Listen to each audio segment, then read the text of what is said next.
দুঃখের বিষয় আজকে গুরুদুয়ারে ভিতরে বসে আছি।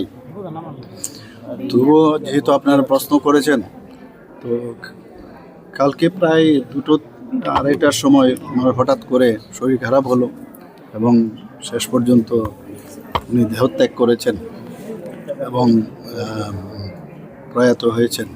তো আজকে সকালে আমি খবরটা পাই, ওনার ছেলে মাধ্যমে আমি খবরটা পেয়েছি। আমাদের তরফ থেকে আপনারা যখন উনি অসুস্থ হয়েছেন তবে থেকে আপনারা দেখেছেন আমরা কিন্তু চেষ্টা করেছি ওনাকে বাঁচানোর জন্য, এবং এখানে যা যা করানো হয়েছে ইমার্জেন্সি বেসিসে, আমরা যেটা একেবারে কার্ডিওভাস্কুলার অ্যাক্সিডেন্ট সিবিএ হয়েছিল,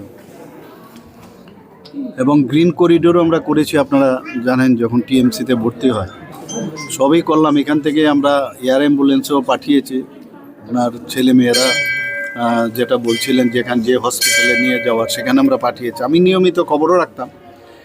গতকালও ওনার ছেলে বললেন যে বাবা খুব ভালো আছে, আপনি একটু ডাক্তারবাবুদের সাথে একটু কথা বললে ভালো হয়, কারণ আরও যদি কিছু যেহেতু আপনারা জানেন যে অনেক কিছু প্রাইভেট হসপিটালে অনেক ধরনের বিষয় থাকে, তো যদি আপনি বলেন তাহলে আমাদের পক্ষে অনেকটা সুবিধা হয়।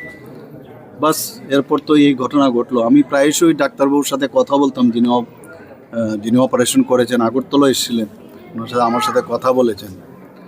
অত্যন্ত দুঃখের এবং পরিতাপের বিষয় সত্যি যে আমার 1971-এ আমি যখন এমবিবি কলেজে পড়াশোনা করি, ও খুব সম্ভব আর্টস গ্রুপে সে পড়াশোনা করত এবং হোস্টেল নাম্বার 1 সেখানে সে থাকতো।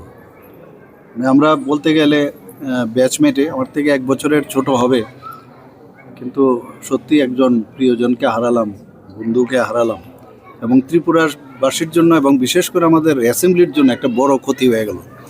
যেভাবে উনি অ্যাসেম্বলিকে পরিচালনা করতেন সেটা কিন্তু ইতিহাস হয়ে থাকবে আগামী দিন। আমার একটা বিরাট লস হয়ে গেল। ওনার পরিবারের প্রতি আমার সহমর্মিতা রইল এবং ওনাদেরকে যেন শক্তি দেয়।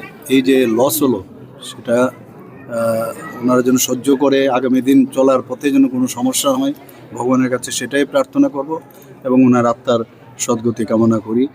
এবং আজকে আমি আমাদের ত্রিপুরা গভর্নমেন্টের তরফ থেকে আমরা যে স্টেট মর্নিং আমরা ঘোষণা করেছি এবং একদিনের ছুটি, আজকের দিনের ছুটি ঘোষণা, এবং 3 দিন সমানে হাফ মাস্ট যে ফ্ল্যাগ সেটা থাকবে।